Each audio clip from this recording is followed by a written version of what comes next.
Stanford University. Session 4 has as its theme exploring scientific questions for future research on compassion and altruism. So we're interested in this session not only to pick up on perhaps some of the themes that we've already spoken about, but we're really interested in focusing our attention on the future, ways in which we can ensure the growth and enrichment of this field of research, looking at next steps, particular areas that might be especially valuable. We've already had a few indications of that, especially in this last session. We have 3 new guests, hardly guests in this case, each one of whom has much to contribute. The first is James Doty, MD, Director, the Center for Compassion and Altruism Research and Education, C-CARE, who is doing all of this good work. He's at Stanford University and clinical professor of neurosurgery at the Stanford University School of Medicine.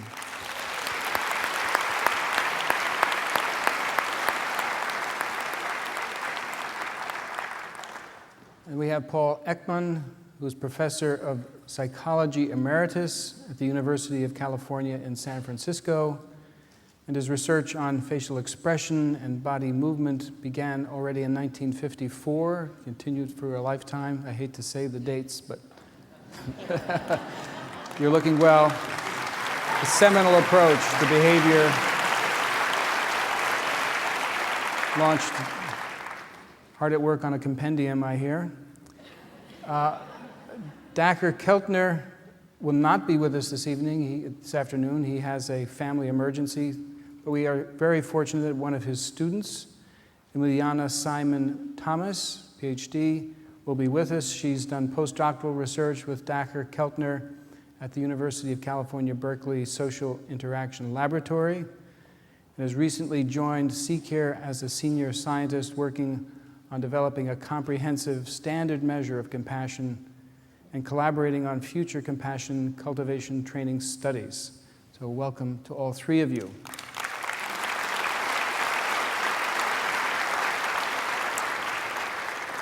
There are going to be no presentations during this session. It's entirely a free-flowing conversation concerning the future and some of the themes that have been announced through the previous presentations and discussions that we'd like to go deeper into. But I'm going to give the floor first to Jim Doty. Again, thank you all for your attention today, and thank you again so much, Your Holiness, for being with us today.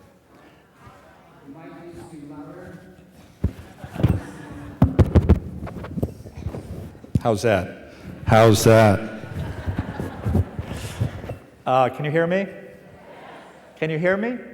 Can you hear me? Thank you for being here today, and thank you again, Your Holiness. In this conversation we've had today, I know a lot of information has been presented to you that has spanned the fields of economics, to the potential implications of altering the brain, utilizing alteration in genes and use of different wavelengths of light potentially to turn on and off genes, to this compassion cultivation training program. I think all of us would like potentially for you to sit here and tell us what you think some of the important areas that have been presented today, your thoughts on those, and your thoughts on where this work could lead to, or perhaps your thoughts on which directions we should go for the future.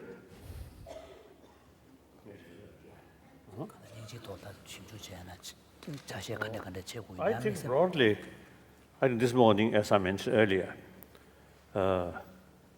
even for academic level, I think modern science mainly come from West. So traditionally, in the West, of course, the Judeo-Christian religion is the about the kasota, taking care about mind. So there, so because you see the faith towards Creator, towards God, is the sort of the real faith. That also is the immense benefit to many people without thinking these complications, or simply it's a single-pointed faith towards God. It provides inner peace, hope, like that. Whereas in Asia, in India, mainly India, so different sort of traditions develop within the country. So the non-theistic, mainly Jainism and Buddhism, so it bound to take care about mind, one's own mind. It's not sufficient to just put faith. So therefore, in order to tackle mind, you have to know the mind more detail. So 1,000 years, some kind of the inner science already there developed. And then through centuries, many practitioners, many scholars work on it. So a lot of development there. So in the West, modern science, the background, the Judeo-Christian background, so you see, not much sort of relevant, the kasota. Complex analysis of the mind. Or say the shaping our own mind. So now, I think Western science is really now because of the reaching a high level or deeper level. So I think it is really wonderful. The science now becoming something like complete external matters and the internal mind because of the both field, because of the sufficient knowledge. And these knowledge, if Buddha or Jesus Christ there, we can ask them. But such person not there. So we have to carry research work. So these, I think these sort of research or these sort of I think discussion or exploration. Of course, these different religious centers, Buddhist center or Hindu centers, also important, but mainly in academic field. Academic centers. That I, right from the beginning, I always feel that's very, very important. So therefore, this program, please carry continuously. And usually I use it telling people, in material field, in any case, there is limitation. If you become millionaire, billionaire, if you got the 100 million, or 1,000 million, trillion, 100 trillion, 1,000 trillion, your greed is still not satisfied. Want more. So more anxiety, more jealousy, more suspicion come. So inner peace of mind will not get from external means. And in any way, someone owned the whole world, still discontent. Moon or Mars. Then further, other galaxies. And anyway, your life, 100 years. So there's anyway there is limitation. Now, internal matter, mind is concerned, formless, not depend on kasota, solid thing. So it can develop infinite way. So those fields which in any way limitation, better to content. Those fields where no limitation, then should not content.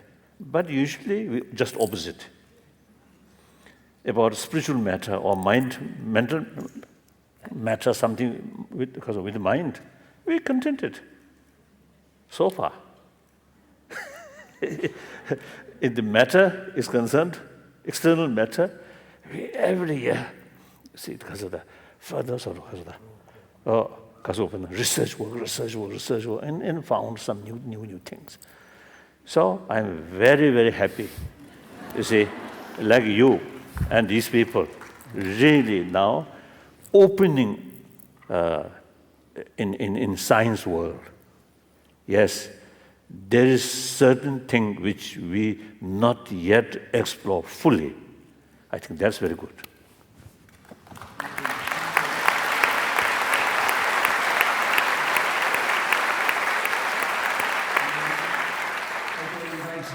A question or two from Emiliana. Yes, so Your Holiness, you've learned this morning that we as a field have realized several methods for trying to measure compassion, trying to assess people's experience of compassion. We use something called self-report. How are you feeling? Compassion, 1 to 10. For you, 10. We look at behavior. We see whether people give or share. We look at heroic behavior, like Phil Zimbardo. My esteemed colleague, Dr. Keltner, has pioneered a technique of looking at a cardiovascular response called vagal tone and looked at its relationship to compassion. He's also looked at certain social circumstances, like socioeconomic status, that relate to compassion. We heard from Erica Rosenberg about certain beliefs that are part of compassion, like a sense of common humanity, a sense of similarity between yourself and others. And finally, we heard from Brian and Bill Harbaugh this morning, Brian Knutson, about several patterns of brain activation that are associated with reinforcing compassion, with motivating compassion. One of the missions of CCARE is to, in collaboration with other centers that are focused on examining compassion, is to develop a standard, validated measurement of compassion that can be made available to everyone so that all of our research can be understood comprehensively and in an integrated fashion. Do you have, Your Holiness, any recommendations for aspects or phenomena that you think are important to the arising and falling and carryover of the compassionate response that you think we need to include in our measure? I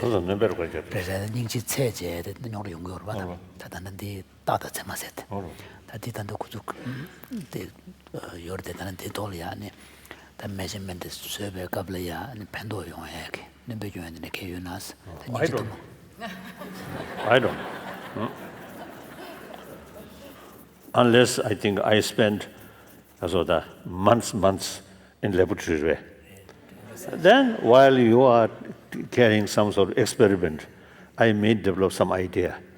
But otherwise, I have nothing to say. I think you're probably invited to the laboratory. We have a spot for you. We have a place for you to come and stay in our laboratory for months. Perhaps you'd like to make a comment or a question. His point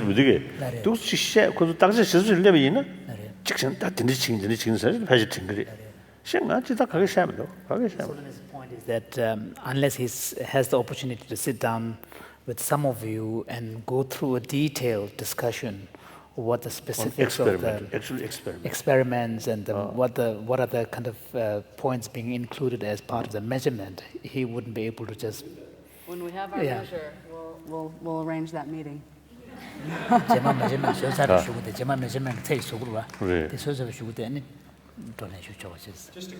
though. Just a comment. This is critically important because as this field is evolving, for it to mature in any way, we have to have measures that are validated, consistent, so that we can tell from experiment to experiment what this means. Because if every time we write an article, we are using one measure here, one measure there, how are we ever going to have any consistencies? It's always comparing apples and oranges. So my feeling is, and I think all of us, is that one of the critical aspects of the work that we're doing is actually creating this measure.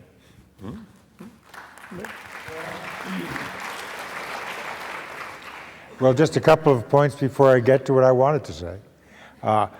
We've got to have a standard measure, but scientists are very contentious people. So it's not an easy matter, even if you get a great measure, to convince everyone else that they should use your measure. So you would have a better chance, I believe, of developing an accepted standard measure if it was developed by a team representing multiple universities rather than one. Well, first of all, that's an excellent point. We've actually got a number of academic institutions, and in fact, all over the country and the world, who are actually signed on to this already. So that was always the plan, because there are some parts of the country where information only goes out, it doesn't come in, if you know what I mean. So we absolutely want this so that there is buy-in from all parties, because if you're a part of this research from the start and you have ownership, and right from the beginning there is respect for your opinion, which is to some extent all about what we're talking of today, then it's much easier for all of us to work together. But let me begin with what I was preparing to say. First, to thank Stanford University. Actually, I was on the staff here 45 years ago in political science, of all things. But thank you, Stanford. Thank you, CCARE. Thank you, my dear friend, the Dalai Lama. What a privilege it's been to get to know you, a life-changing privilege. I'm so grateful. And so is my wife and my children.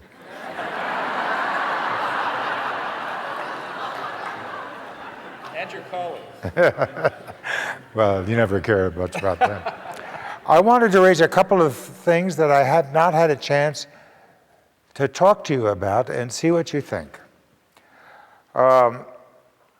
Brian described, I think very well, compassionate feelings as feeling the experience of someone else's suffering.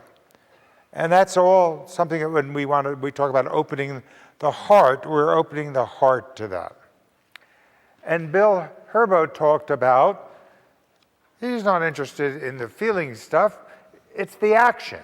Show me the action, our economists, yes? Now, we presume, and it's probably often the case, that the feelings precede the action, but I've become convinced from a number of examples that I've examined that you can get compassionate action without it being preceded by compassionate feelings. So the first question I want to ask you is, do you agree with that? But before I get to that,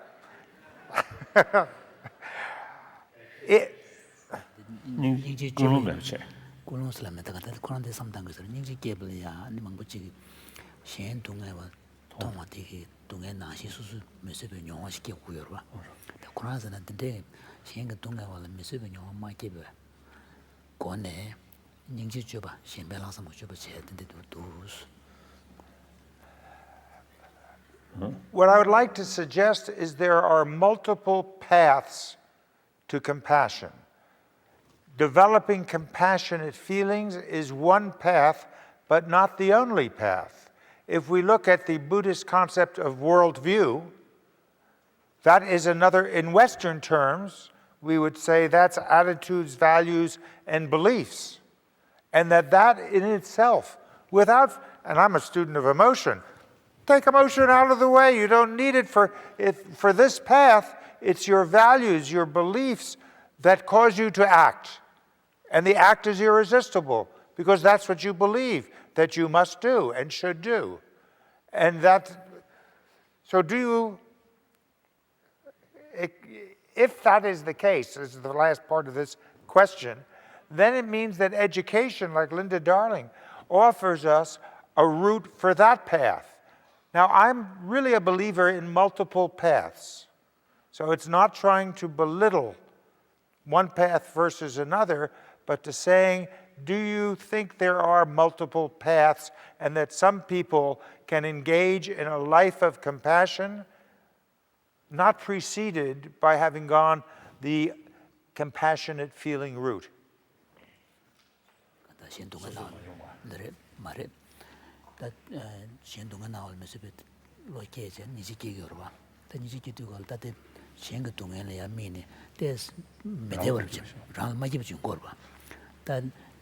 chen dunga na wala me se lo jangje ni ngi ge ga tablam chik dang ta ya tablam ga she ni ji de ge chen bo yin bo da rang da shen chung bo da de nang be de da shen nyam je so le che be na shen gi dunga de su su me se bo me se ke ma she bo che so yo lam la ma de ma che lo jangje 지 닝지 과래 닝지 깨래 이집이 바로 동에는 지 소소 서로 가야 됩니다. 얘네 가서 손에 변 산지 좀 된대래. 니 생각이요. 동네 대처로 해서 그렇지. 대대 영식 말해. 배나 배를 가서 그래. 니 새로야. 다 똑배새로 그럴래비나. 다디가다 intellectually. 바로 동네 나와. 또 동네 규 나와. 다 들었습니다. 대처 동네 배시하면 아다는 넘겨 안다. 닝지 the tissue so 동네 la mikbe 닝시 거 말도 동네 차차르시면 닝시 시가 말다. So that the page shukche so intellectual samurang thone yon that page. Generally the Buddhist understanding does not presuppose that in order to have a compassion. Firstly, the compassion is something like sort of desire to overcome suffering of others. So now here differences. The suffering, there are three kinds of suffering. Usually when we use the word of suffering, we just refer to the first kind level of suffering. So suffering of change, which is a worldly sort of the pleasure or happiness. These also second level of suffering. Then third suffering, so long negative emotions or so long misconception there, sooner or later you will suffer. So these are not on the suffering experience, feeling, but rather ultimate source of suffering. So concerned to overcome this ultimate source of suffering. So they are the 동행 소화시키는 거지. So at that level of compassion, then feeling doesn't come in. It's really more from an understanding and recognition of the cause of suffering, and based upon that, a wish for that person to be free from suffering arises. So there is no feeling root. But His Holiness was earlier making the point that when we even talk about empathy in the Buddhist sense, it does not necessarily, entail a kind of emotional resonance. That you are not expected to experience what the other person is experiencing, but the feeling root might includes some kind of sense of distress at the sight of others. So this is an ordinary level of compassion, where the compassion is focused, directed to an evident acute suffering that you are seeing in front of you. Whereas there can be other types of compassion, as he explained, which are more cultivated on the basis of deep understanding of the causes and conditions of suffering. And on that basis, when compassion arises, it's a more kind of reasoned product and does not need to go through the feeling route. Good.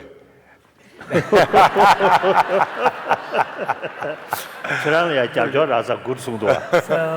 it's only saying, you're saying good is because it seems to, support your thesis. It supports people I've observed who are engaging in compassionate behavior, and I can see from talking with them no evidence that they went through a feeling route. it's more an intellectual worldview is probably the best way. Intellectual worldview. Did it? Yes? That's a good way of putting it. So let me take this a step further, just one step further. You said when we were off stage that compassion is generalized. Okay? Now, I think it's conceivable that compassion can be a trait, a personality trait. And if it is, where did it come from? Are there some people who are born with a proclivity to develop, all things being equal, a compassionate personality? You told me years ago, go talk to Richard Moore. You said, he practices compassion. I talk about it, was what you said. I went to see Richard Moore, who at 14 was shot by a British policeman and was blinded. And Richard is total forgiveness. He didn't have to work for it. He was compassionate before he was shot. That was his life. And you asked Richard, why, how could this be? He said, it was my mother, but three siblings who had the same mother, who all spoke of her being equally loving, they hate this policeman. Okay? Yeah, they hate the person. They hate the policeman who shot Richard. So do you think it would be profitable for us to investigate people who, without training, without any special preparation, are leading compassionate lives? Do you think we could learn from them things that would be useful to developing their clones? It's another path.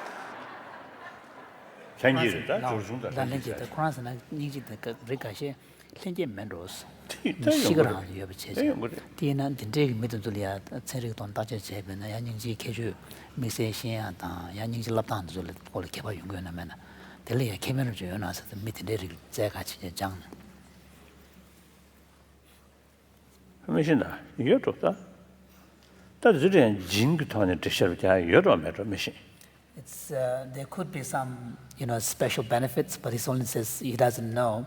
But he was wondering whether there could be some genetic level explanation of these differences.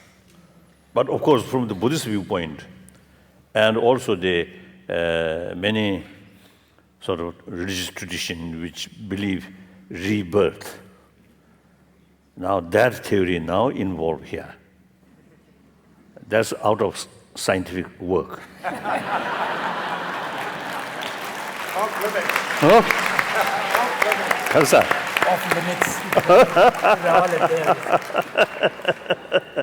You raised the genetic, that we should look at the family histories, we should look at the backgrounds of such people, because they exist.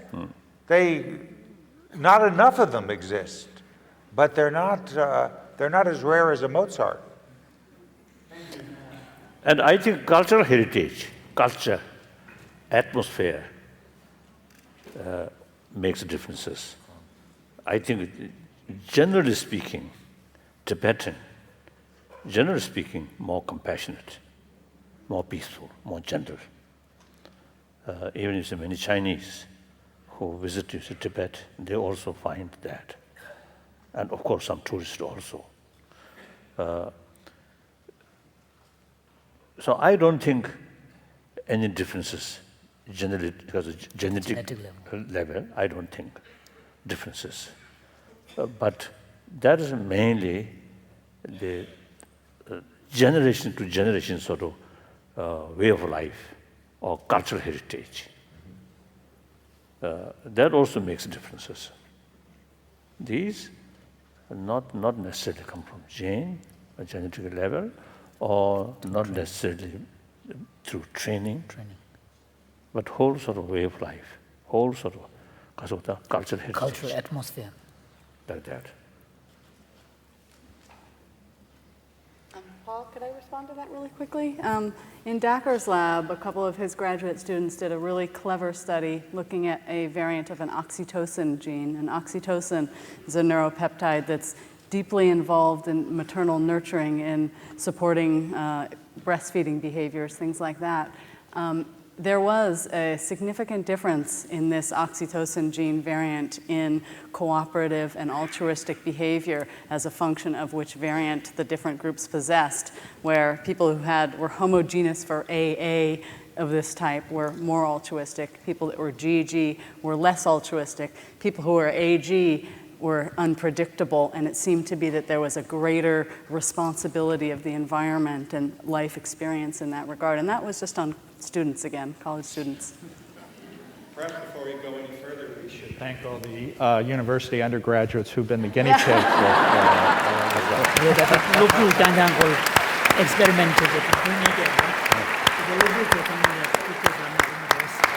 psychology research 망보지. I think one of the interesting things that has been found in regard to the study of happiness, though, is that it does seem to be that people do have, if you will, a thermometer which can be adjusted. Now, they may only be able to adjust it to a certain point, and unable to do that, whether there are any other methods used to do that, that they're sort of stuck at a max. But I think the key point is, and I believe it will be relevant to compassion, is that probably no one in this room except His Holiness has their thermometer at the highest level. Our challenge is to get each of our thermometer at least to the highest level that we possibly can. In regard actually to the comments that Paul was making, it's actually interesting because we talk about this cultivation of compassion. We talk about, as he said himself, and when he thanked His Holiness, he commented on, "My wife and my child, thank you." And I think this is an interesting point because our tendency is we want to see the effect on the person. I suggest that we should do work on examining the impact on those around you. And I think that would be a very interesting path to take.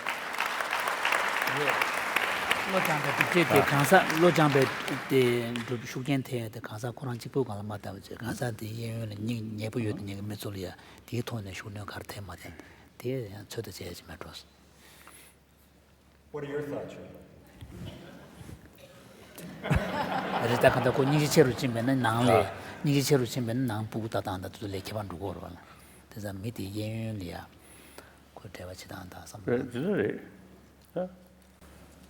저지당 가서 당원 주한테 들어왔다.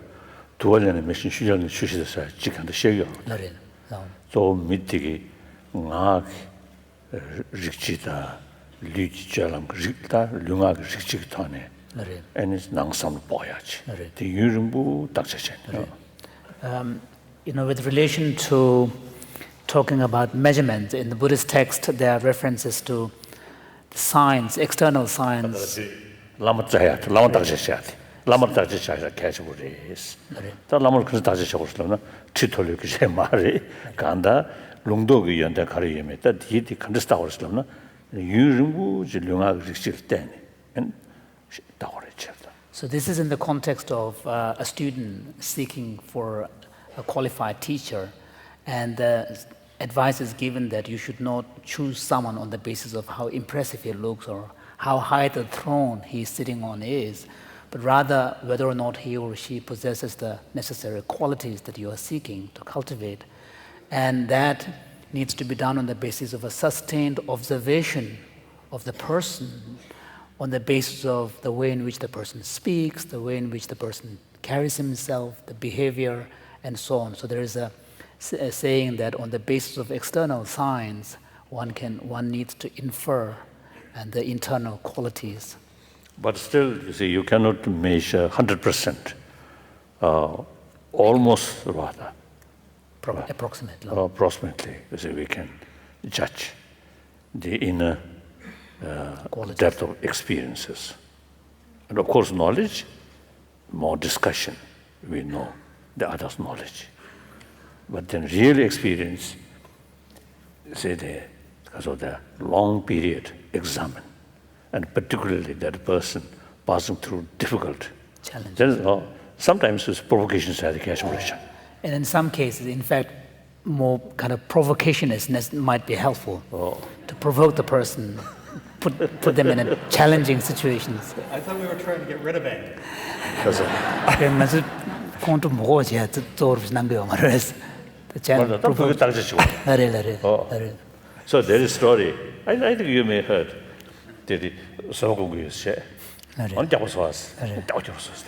So there's a story about a meditator meditating in a cave, and someone walks by and asks him, "What are you doing?" And he says, "I'm meditating."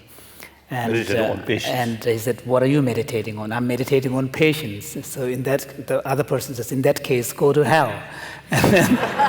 And then the meditator immediately responds, "You go to hell." So without that provocation, because it looks very good meditator, the provocation, then you see shows his real nature. So that's important.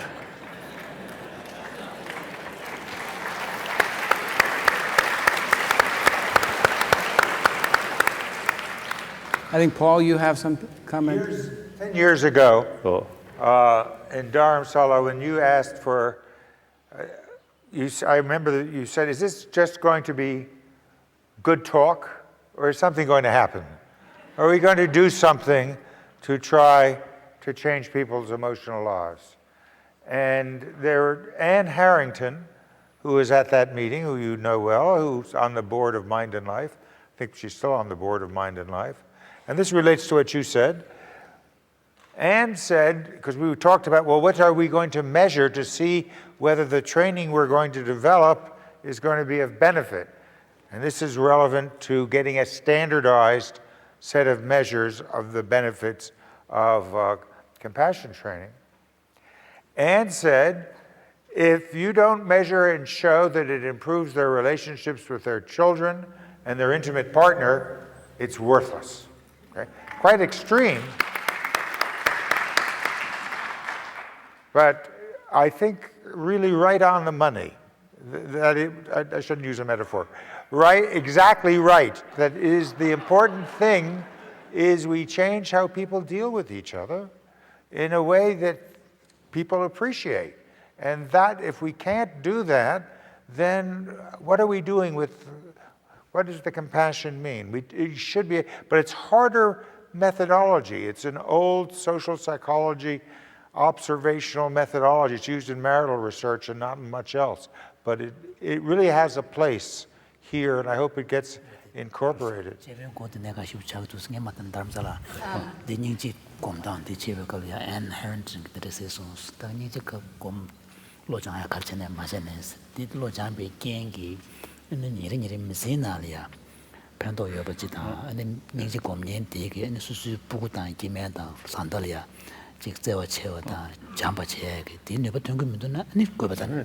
제부 요만 쓰기도 스티다 디네가래 샤스 간다 디게 제바치단데 제바치단 욕도 잡으시오 저래서 그래서 미치란질 제바치고 말 망부질 따고 그러봐 이래대 있는 디 예버도 닝질 제바체가 간 디딩에 최부 제고도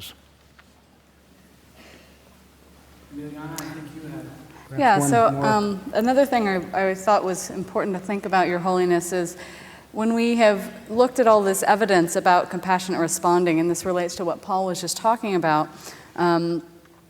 we've really heard biological evidence about the motivations and incentives for being compassionate, and there's been a big focus on the reward system and the extent to which the warm glow or carryover or blue light will make us more compassionate or more pro-social. Incredibly important work. I'm also wondering what you think about the focusing or trying to shift the focus also towards the core caring dimension of compassion, the extent to which humans and many of our predecessor species possess a basic nurturing urge, a system, a biological system that supports our interest in the well-being of conspecifics. It's not something that receives that much attention in the literature, and it's something that I'd really love to see worked on. I wonder what your thoughts are about that. 제와 저만 지간다 비게다 고 잠들지 디톨이야 단다부터 저리기 돈에 제바시라 숙침부게 연구민도스 되는 인지 나로야 전동안 나오면서 동샘 찍체 양 디실이야 파나올이야 지금 니 아까서 인지로서 제버스 붙이나. 델리아 면 제시 방법에서 제시 방법 하려면도 다 걸려 지금 제월로 제 닝제월로 저러다 아고 닝제 세르지 디기 자세 델리아 미세 디민도스 제바세 들다 제바 델리아 디안 리서치에 대해 좀 간에 작용해서 닝지 다 고녀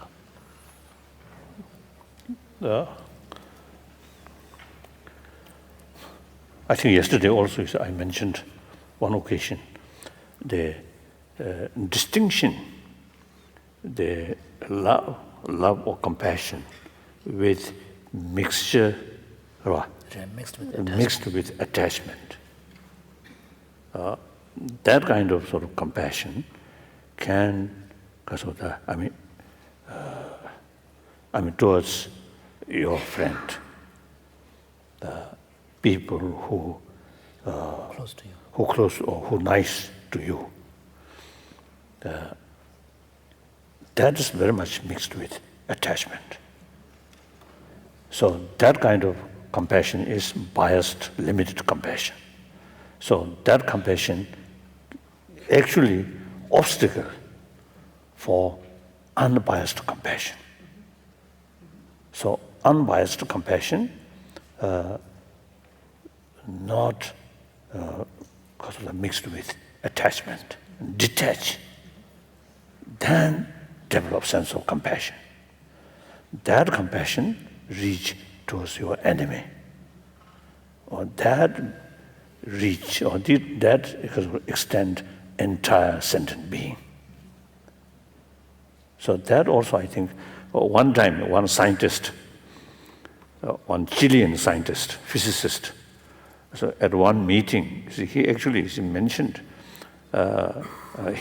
expressed, he, being as a scientist or physicist, he should not attach attachment towards his own scientific field. So when he mentioned that, I also felt, oh, that's very important. I am Buddhist, but I should not develop attachment towards Buddhism. So here, you see, when I develop attachment, then my mind becomes biased. So with too much attachment with one's own religion, then there is tendency to disrespect of other religion.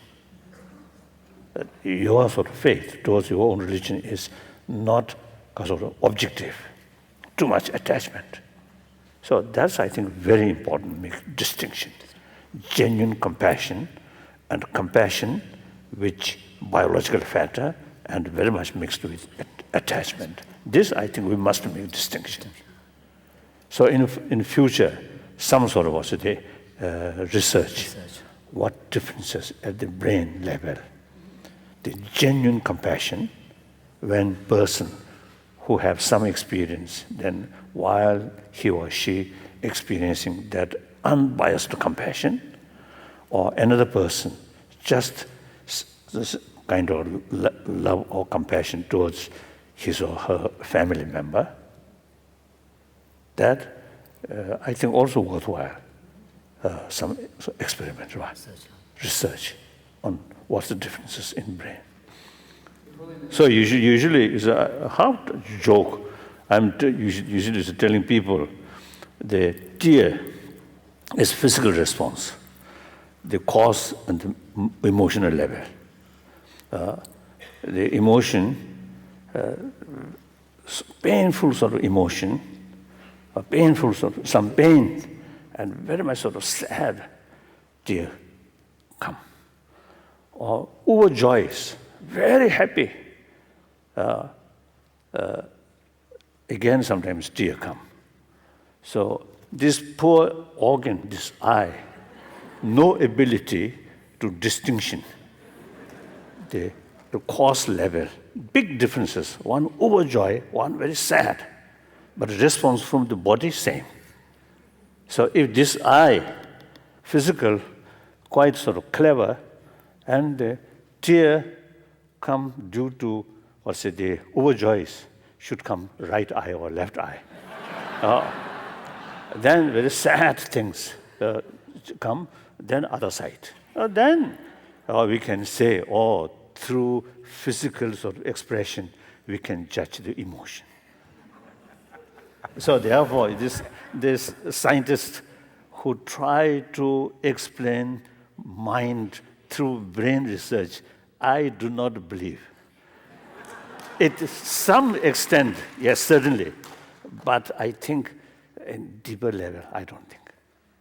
Physical level, very rough, gross. Mind, very subtle. And within mind, of course, eye consciousness, very gross. Coarse level. Coarse level. Very much related with brain and eye organs like that. But then the mental sort of mind, which come follow. Follow after the sensory experience. That's mind now. There also is many different levels.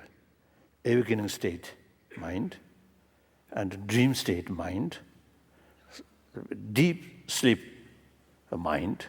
There are many differences.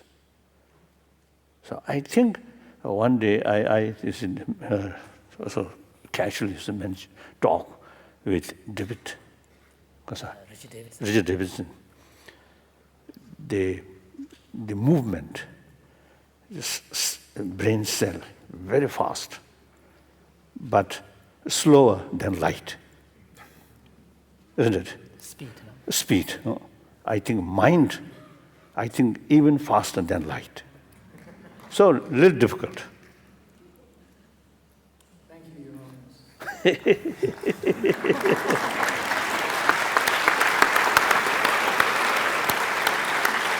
We're coming to our last few minutes. We have potentially 3 contributions. 2 are scheduled, but I'd like to begin by seeing if Your Holiness would like to make any final comments. Then I will follow with a short integration, and then Jim will conclude the program. Do you have anything that you would like to add as a final?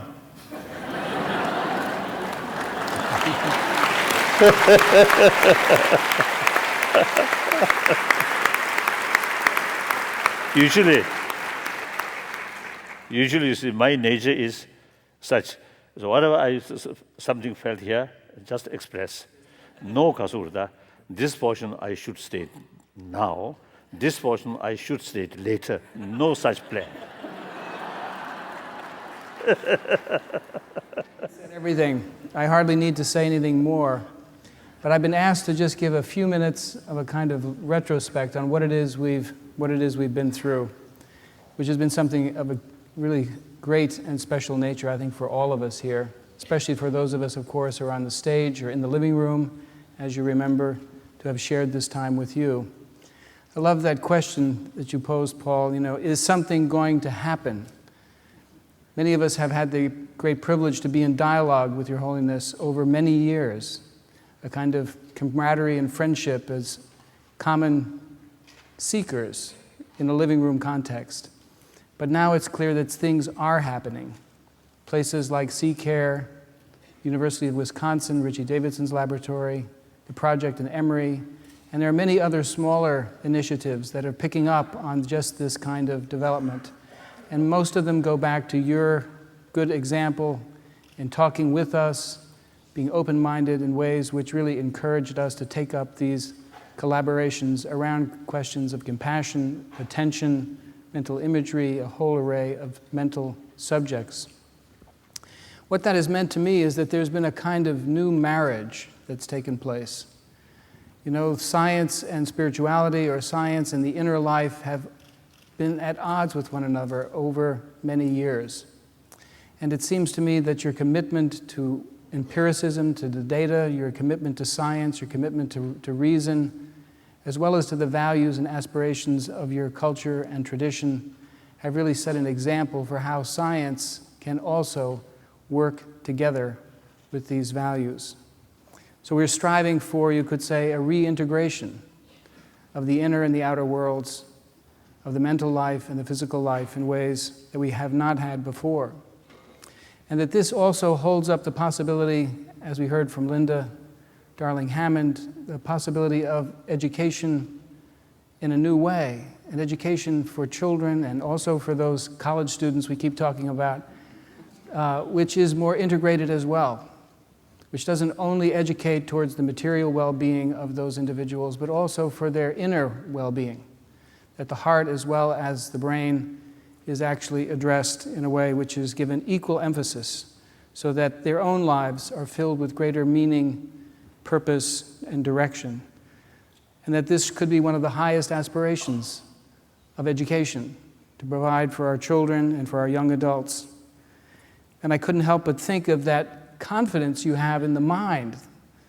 The mind has infinite, unlimited potential. That whenever we look at a young child or a college student across the table from us, we realize that this young mind has an infinite possibility. It's so encouraging, so expansive. I also think of your friend and colleague here, Tunchin Jimpa, who has quietly served you and all of the work that you've done, but here in Stanford has found a kind of home for his own work, his work in developing a contemplative curriculum that really helps in the development of compassion. It is, I think, a gift from Tibet to the US and to the world, for which we thank you.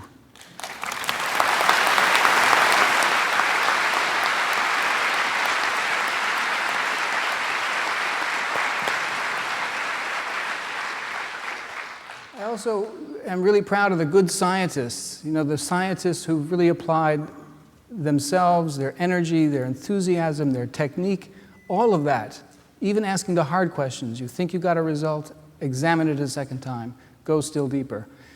They also have joined in this project with full enthusiasm, and it's great to see the hard work of talented scientists brought to bear on these great problems, and with great subtlety. I think of Karl Dieseroth's response to your question concerning anger, because it, on the one hand, it gave a scientific response, a particular region of the brain, yes, we understand this, but is it possible that anger is also righteous?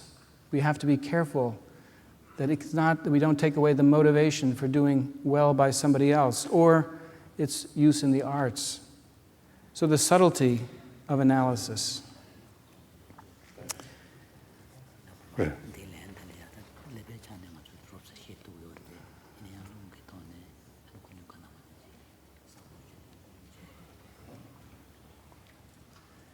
Finally, I noticed yesterday you kept waving bye-bye. And I know we're all getting old, but I wanted to remind you of a prayer that I know has a special place in your heart, which goes like this: so long as space remains, so long as sentient beings remain, I will remain. In order to help, in order to serve, in order to make my own contribution. So we hope that this prayer is fulfilled and that you will remain. As long as space remains, as long as we as sentient beings remain, that you also will remain. And that if I remain. Of course, from the Buddhist viewpoint, you see life after right. life. I think you have Otherwise, a way you see, if I remain forever, then the whole galaxies disappear. Just a single person remain here. No use. But I think we can join you in this prayer, which is really a prayer of service, right? A prayer which speaks to the possibility of the human being to have compassion, as you so beautifully described, not only for oneself or for the individual across oneself, but that compassion can become generalized, that it becomes one where we all join you in saying, so long as space remains, so long as sentient being remains, we will remain in order to help, in order to serve, in order to make our own contributions. So we join you in that prayer. Thank you. Thank you much. Thank you.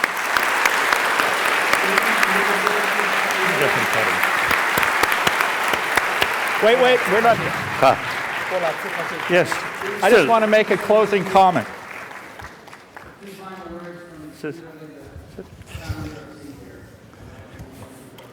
You don't have to stay.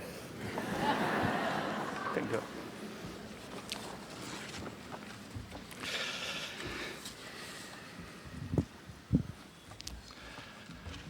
I hope all of you have found this dialogue worthwhile. I think you did.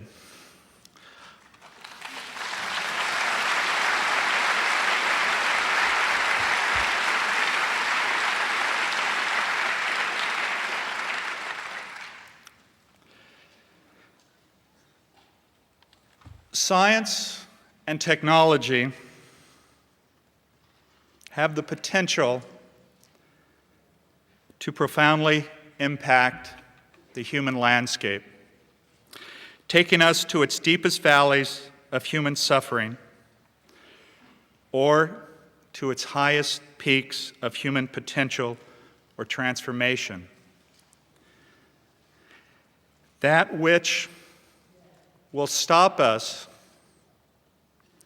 from choosing the former is the cultivation of compassion.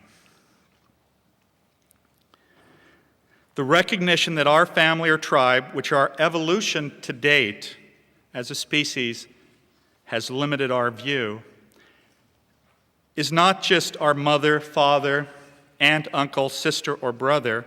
Our home is not just what we can see immediately around us. Every human is part of one family. Every part of Earth is our home. I believe that the journey of those of us at CCARE and those scientists working in this field around the world have embarked upon a path that can take us to that far shore where each of us recognizes that the other is our brother. And then, in fact, the world is his home, where there are no barriers that separate us, but in fact, profound forces that bind us. I hope the work which you have gotten but a glimpse of today gives you a hint of that possibility, and I believe now that we are at a tipping point where the recognition that love and compassion, as His Holiness says, are no longer luxuries if our species is to survive, but necessities. Your Holiness, I thank you for your inspiration to not just me and everyone in this room and those watching on the internet, but to the hundreds of millions of people around the world who you have inspired to look at others and see themselves. Thank you.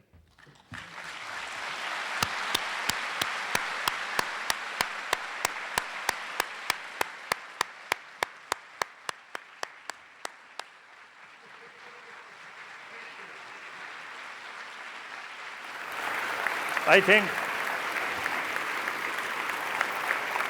now a few decades,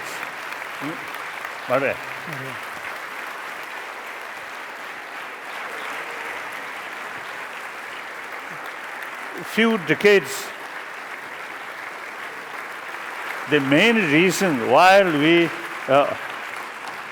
I think since few decades, why we gather mainly for certain sort of academic work. But that also, you see, create personal, genuine friendship. So once we become close friend, that friendship will remain till our death. So I appreciate.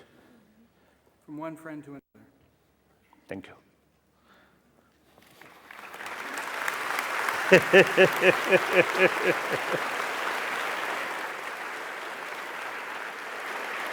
May we work together through all lifetimes. Thank you. Thank you. Thank you. Take care. Your hand is shaking. Take care. Take care. Take care.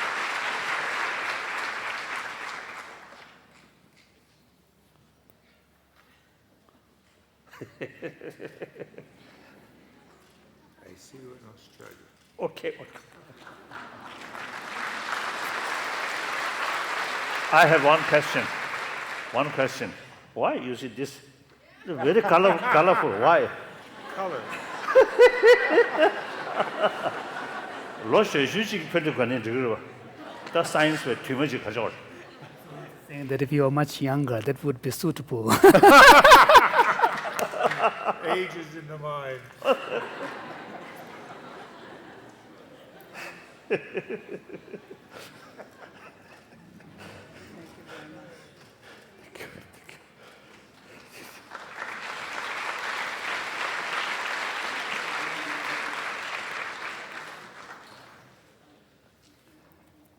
Thank you. Thank you. Thank you.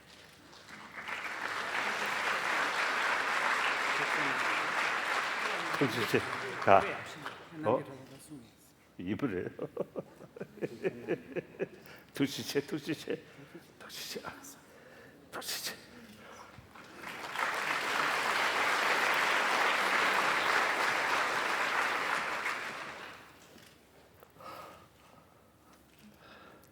Thank you.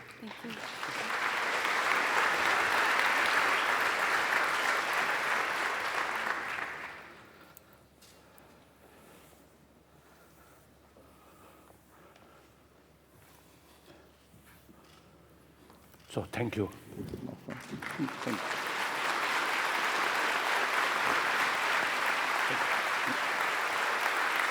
So thank you. Thank you once more. Thank you. Thank you. Thank you. Thank you. Thank you. Thank you. Thank you. Thank you.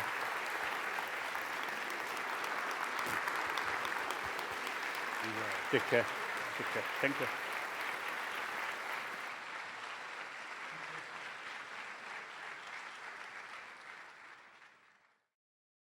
For more, please visit us at stanford.edu.